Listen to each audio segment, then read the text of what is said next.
E agora vamos saber um pouco mais sobre o livro Atletas Olímpicos Brasileiros.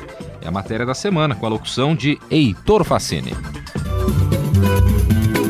Observatório do Esporte. Confira a reportagem da semana. Um tema em debate.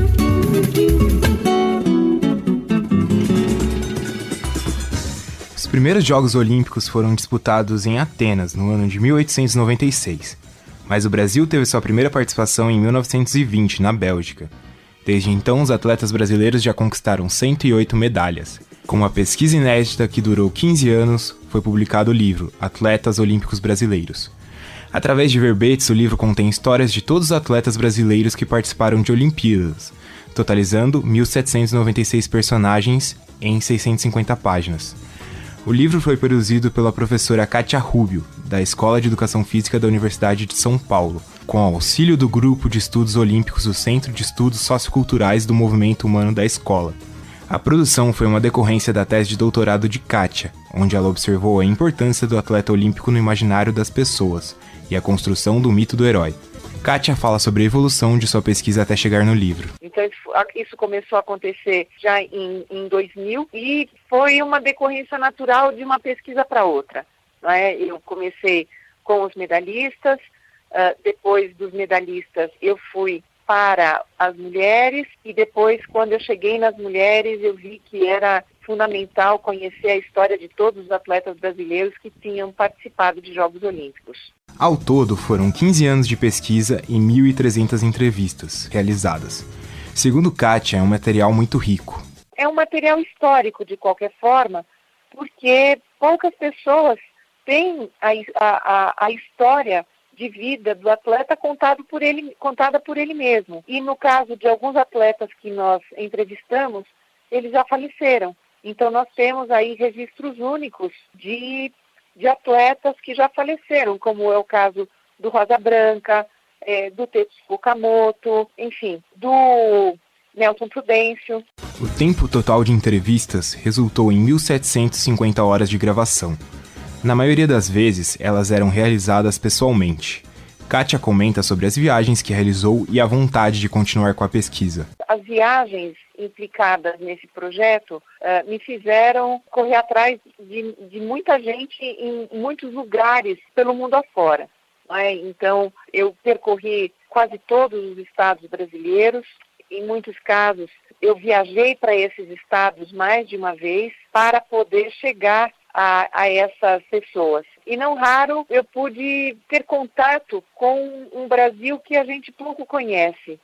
Não é? Por meio do esporte eu pude conhecer um Brasil muito rico, muito cheio de vida e cheio de cultura, e também de uma cultura esportiva que não é divulgada.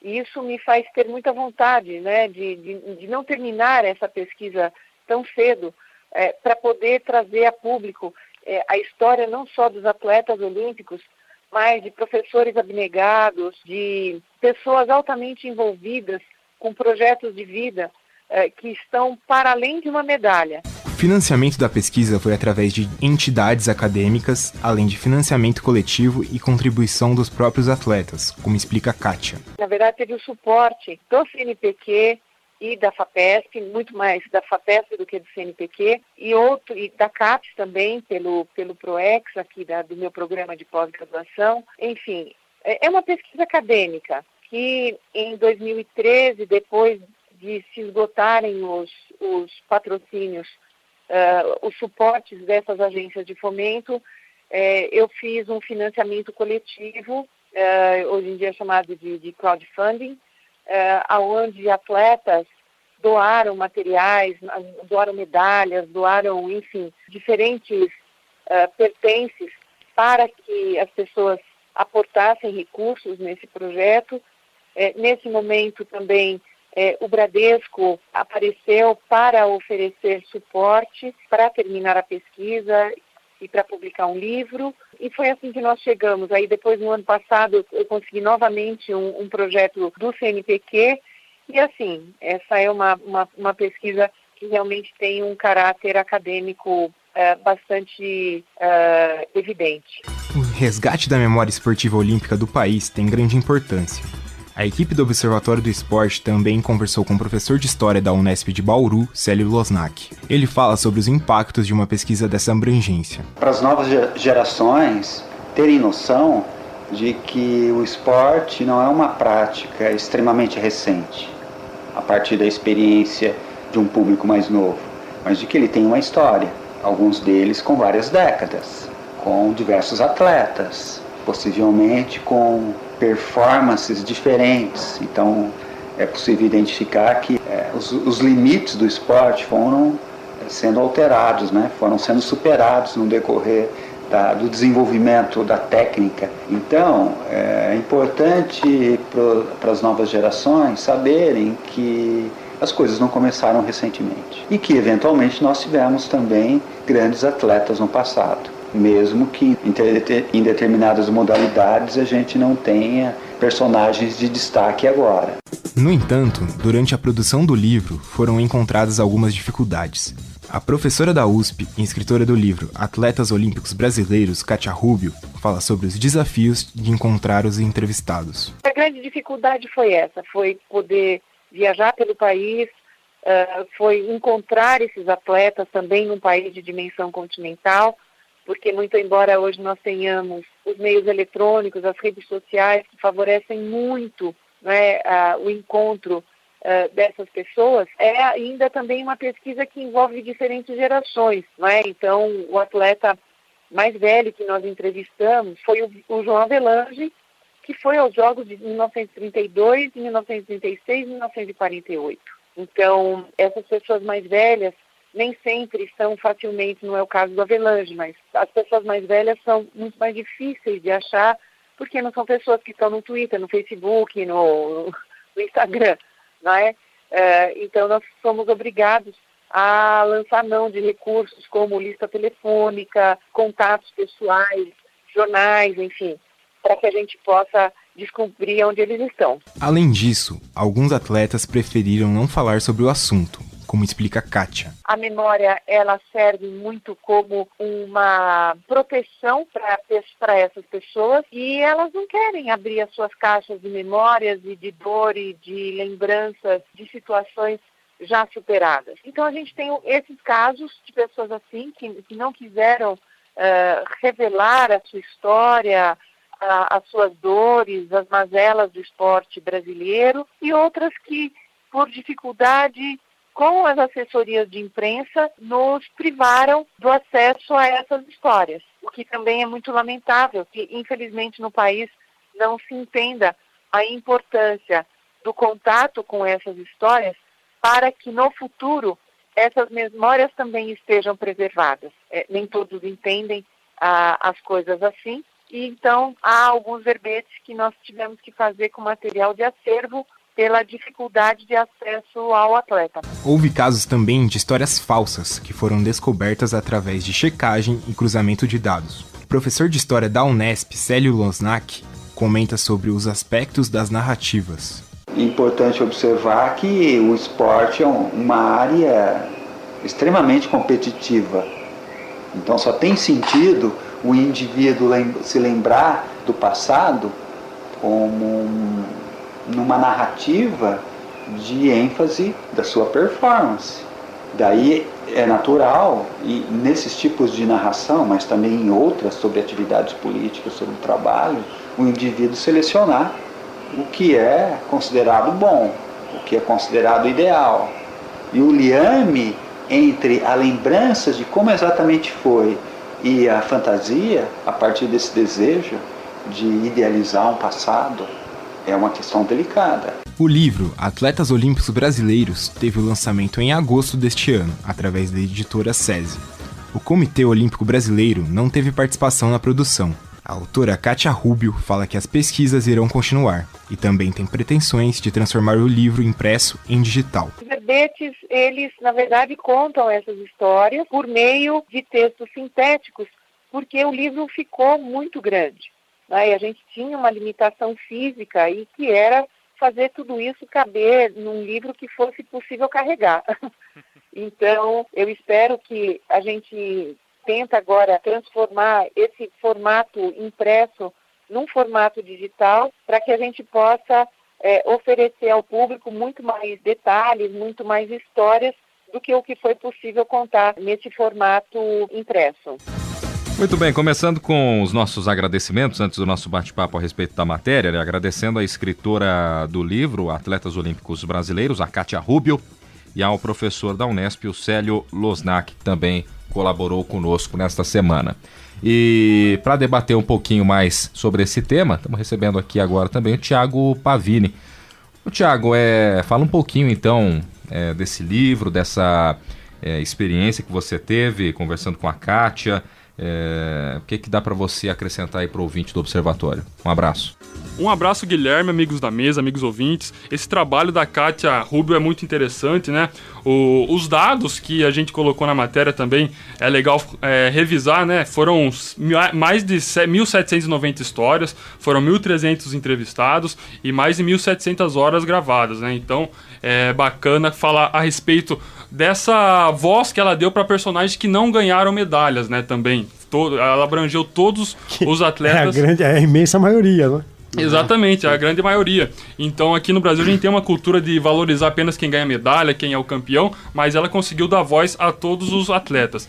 Ela falou também a respeito das dificuldades que o Brasil tem dimensões continentais, então muitas vezes ela teve que viajar para o mesmo lugar várias vezes para conseguir pegar o atleta no seu habitat natural, como ela comentou.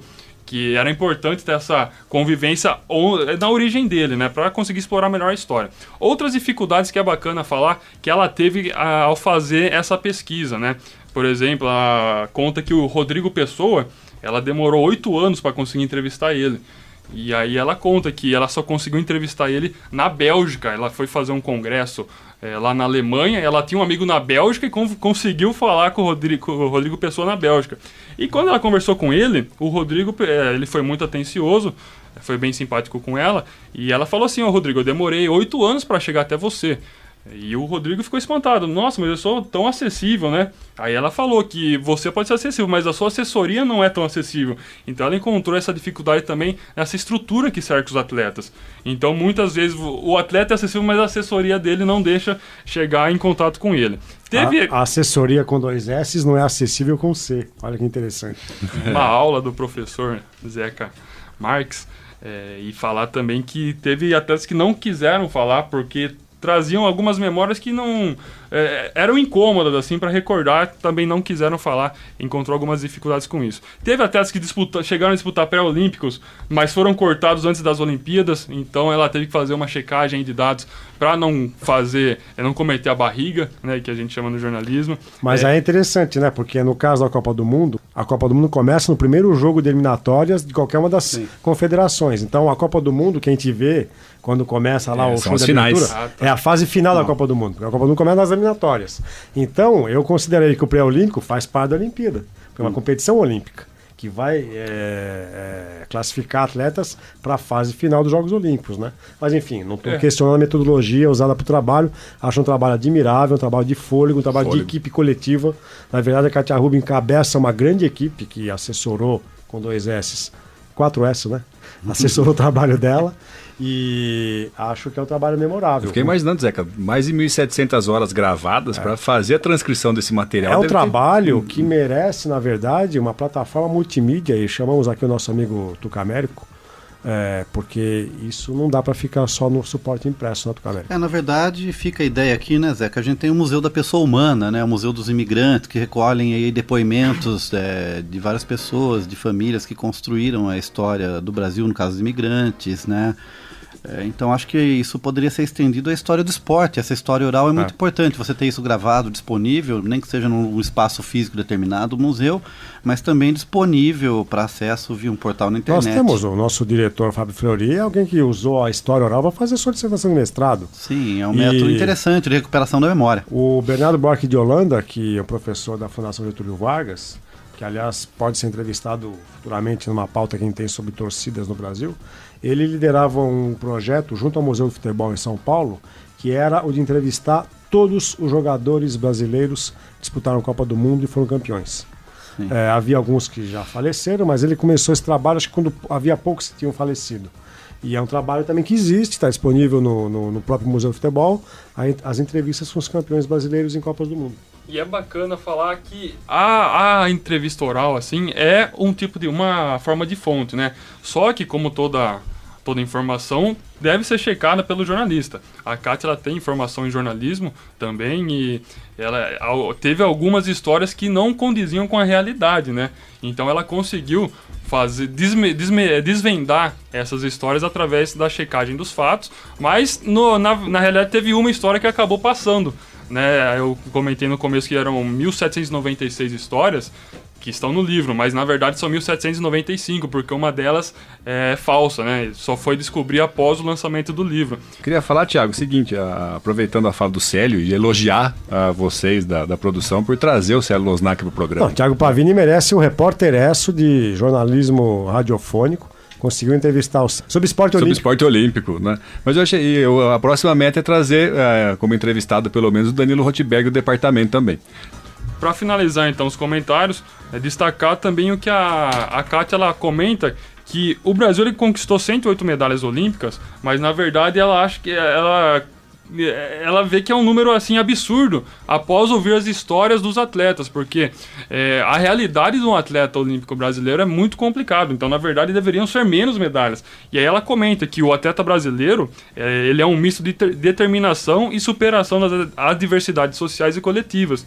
Então o atleta brasileiro tem esse aspecto de se superar, porque a realidade dele, a infraestrutura que é oferecida para ele vem melhorando ao decorrer dos anos, mas sempre foi na base da superação. Então aí ela tem uma pesquisa a respeito de como o atleta tem um mito do herói, pode influenciar na sociedade. Então ela comenta a respeito desse número de medalhas olímpicas serem até um espanto para a realidade do esporte brasileiro, né? Muito bem, você ouvinte do nosso programa que acessa as redes sociais, curta nossa página no Facebook, o endereço é o www.facebook.com/Observatório do Esporte. Acesse também o blog do nosso programa, o endereço é o www.observatoriodoesporteunesp.blogspot.com.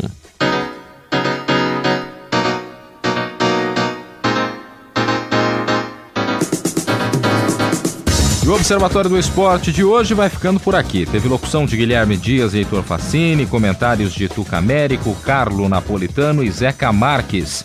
Equipe de reportagem constituída por Leonardo Del Sante, Jéssica Dourado, Isaac Toledo, Leonardo Guerino, Heitor Facini e Thiago Pavini. Direção de Fábio Fleury com trabalhos técnicos de Paulo Pepa. O Observatório do Esporte é um projeto de extensão universitária financiado pela PROEX, a Pró-Reitoria de Extensão da Unesp. Para você, obrigado pela companhia, um ótimo final de semana e até a próxima. Observatório do Esporte, informação além das 4 linhas.